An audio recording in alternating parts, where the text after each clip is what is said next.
අපි ඉංග්‍රීසි භාෂාවේ ක්‍රියාපද කිහිපයක් එහි තේරුම සහ උදාහරණ සමග බලමු. 76.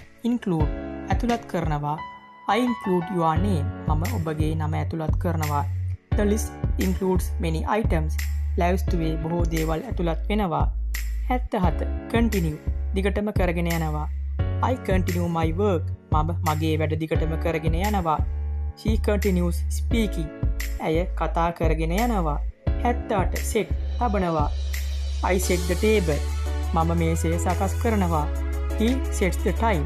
ඔහු වේලාව සකස් කරනවා. 79. change වෙනස් කරනවා.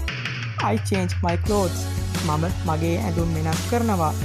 She changes her plan. ඇය ඇගේ සැලැස්ම වෙනස් කරනවා. 80. lead නායකත්වය දෙනවා. I lead the team.